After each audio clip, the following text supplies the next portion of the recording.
ఫిబ్రవరి 27 దేవుని వాక్య ధ్యానం. జీవ మరణములు నాలుక వశము. సామెతలు 18:21. మన ప్రభువైన యేసు క్రీస్తు నామములో మీ అందరికీ ఈ ఉదయము శుభములు తెలియచేస్తూ ఉన్నాను. ప్రియులారా, దేవాది దేవుని మహాకృపలో మనము మరొక దినాన్ని చూచే ధన్యత ప్రభు మనకు అనుగ్రహించి ఉన్నారు. అందును బట్టి దేవునికి నేను స్తుతులు చెల్లిస్తూ ఉన్నాను. ఈ రోజున మన జీవితాలలో మనము అనేకమైనటువంటి ఆలోచనలు కలిగి ముందుకు వెళ్తూ ఉంటాం.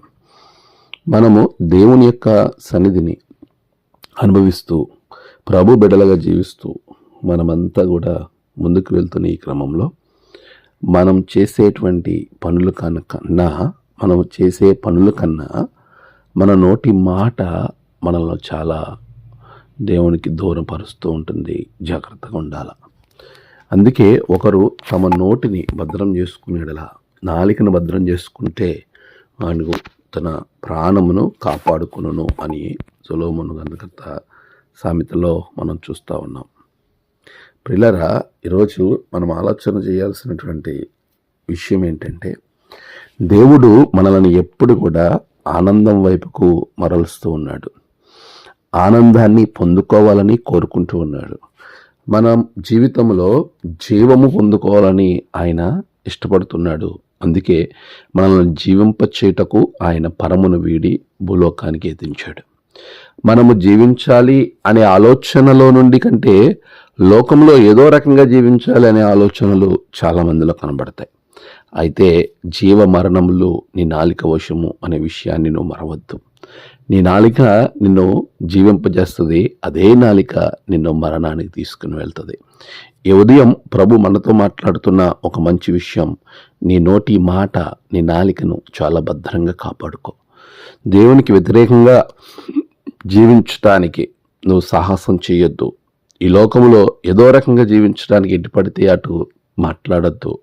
ప్రభు నీ మాటలను గమనిస్తూ ఉన్నాడు అనే విషయాన్ని మరవద్దు. దేవుని కొరకు సాక్షిగా జీవించు. నీ మాటలను బట్టి ప్రభువు మహిమపరచబడేలాగా నువ్వు మాట్లాడు. నీ మాటలు ఎప్పుడు కూడా రుచికరంగా ఉండాలి అని వాక్యం చెప్తుంది. నీ మాటలలో బూతులు ఉండకూడదు. నీ మాటలలో సరస్వక్తులు ఉండకూడదు. నీ మాటలలో ద్వేషం ఉండకూడదు.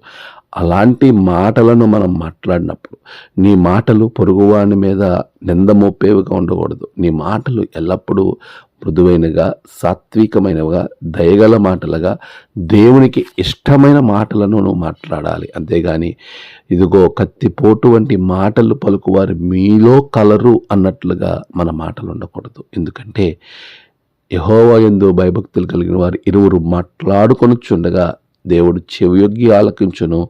వారి మాటలన్నీ ఆయన సముఖమందు గ్రంథంలో రాయబడుతున్నాయని మలాగి చెప్తూ ఉన్నాడు. ఈరోజు ప్రియులారా, నీవు నేను మనమంతా కూడా ఏం మాట్లాడుతున్నామో అవన్నీ ప్రభు సన్నిధిలో ఆయన గ్రంథస్థం చేయిస్తూ ఉన్నారు. ప్రతి మాట ప్రభు తీర్పులోనికి తీసుకొస్తూ ఉన్నాడు. కనుక అత్యంత జాగ్రత్తగా మన మాటను, మన నాలికను భద్రంగా కాపాడుకుంటే జీవమును పొందుకోగలుగుతావు. నీవు నిత్య జీవాన్ని, వారసత్వానికి పొందుకోవడానికి ఆయుధం నీ వద్ద ఉంది. అది నీ నాలుక ద్వారా వచ్చే మాట.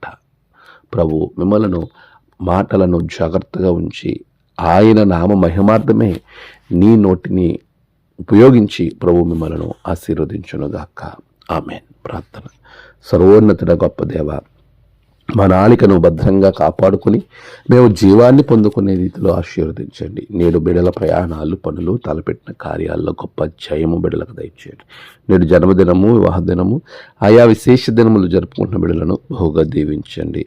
ప్రభువా, తమ ప్రియులు కోల్పోయిన వారి కుటుంబాల్లో నెమ్మది, ఆదరణ అనుగ్రహించండి. దినదీవులతో నింపమని ప్రార్థిస్తున్నాను. అనారోగ్యంగా ఉన్న వారికి మంచి ఆరోగ్యాలు దయచేయండి. దేవా, నీ రక్షణ ఆనందం బిడ్డలలో అనుగ్రహించమని యేసు నామమున ప్రార్థించి వేడుకుంటున్నాం తండ్రి. ఆమేన్. తండ్రి, కుమార, పరిశుద్ధాత్మ త్రియేక దేవుని ఆశీర్వాదం మీకు తోడుగా ఉండి నడిపించునుగాక. ఆమేన్.